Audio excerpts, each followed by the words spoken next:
Welcome to Heritage Auctions and the 2011 September Beverly Hills Historical Manuscripts and Autographs Auction, September 13th and 14th. Enjoy these highlights from just a few of the wide array of signed letters, documents, broadsides, newspapers, and fascinating written history from the American Revolution, Civil War, early presidents and statesmen, and much, much more.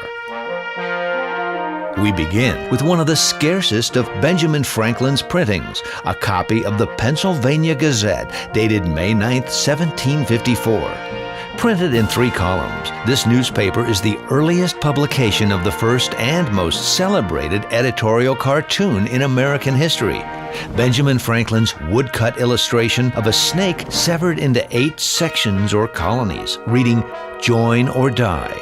Franklin used the illustration and accompanying editorial to plead for colonial unity in 1754, shortly before the French and Indian War. This image would resurface during the Revolutionary War and was used as a symbol of colonial unity against British oppression. Only 5 other original copies of this issue have been located in institutions, and this is the first time this printing has been offered at auction.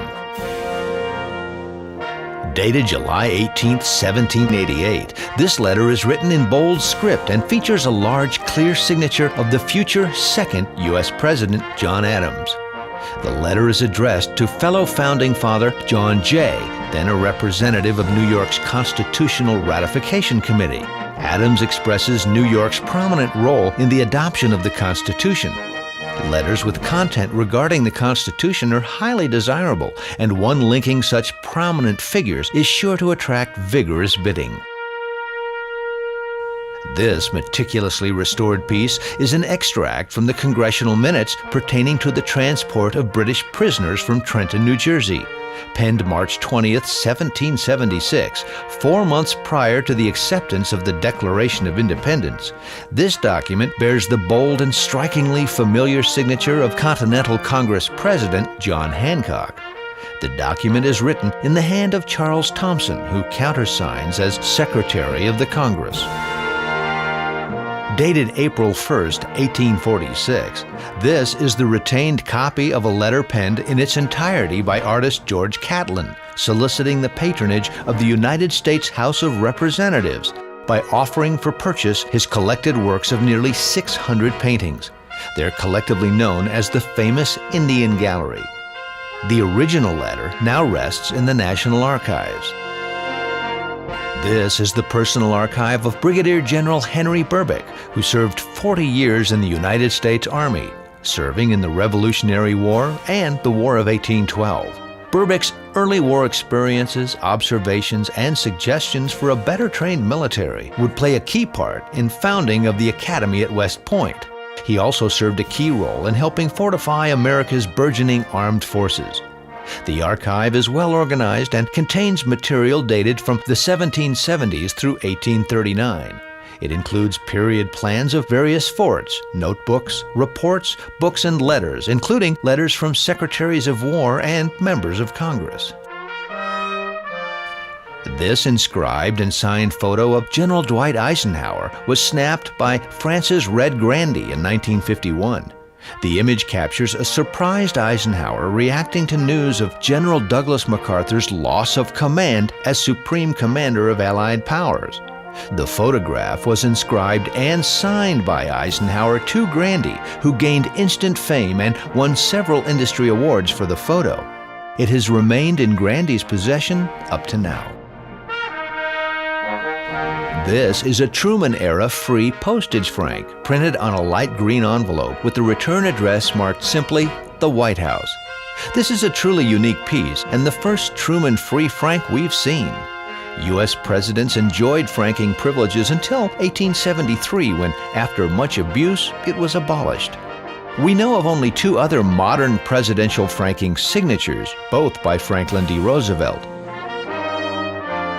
This is a collection of 16 letters penned by the beloved Tarzan author Edgar Rice Burroughs to his son, artist John Coleman Burroughs. The collection features both handwritten and typed correspondence and spans the years from 1923 to 1938. This collection affords an intimate look at Burroughs' unrestrained affection for his children, as well as insight into the family's everyday lives. Of special note is a letter illustrated by the author, and a very scarce example of a commemorative souvenir stamp of the dust jacket art of Tarzan of the Apes. Here's a charming relic from Ernest Hemingway's childhood, a quaint English literature textbook that's twice signed by the future author. The book is full of doodles, drawings, and annotations, all in Hemingway's hand. And it's a wonderful view into the now legendary author's formative years. Charles Lindbergh's legendary transatlantic flight was only possible because of a custom-built aircraft, Orion NYP, named the Spirit of St. Louis. This is an original piece of its fabric, measuring 3 1/4 by 2.5 inches. It was removed from the plane after flown by Lindbergh to its final resting spot at the Smithsonian National Air and Space Museum in Washington, D.C. It is signed and dated December 25, 1928 by Lindbergh. This lot is one of several in an early 20th century collection put together by one of the children in the Breckinridge family. Refer to lots 35-14 and 35-13 to view other items from this collection. Bidding is now open on these and other amazing items in the Heritage 2011 September Beverly Hills Historical Manuscripts and Autographs Auction, September 13th and 14th.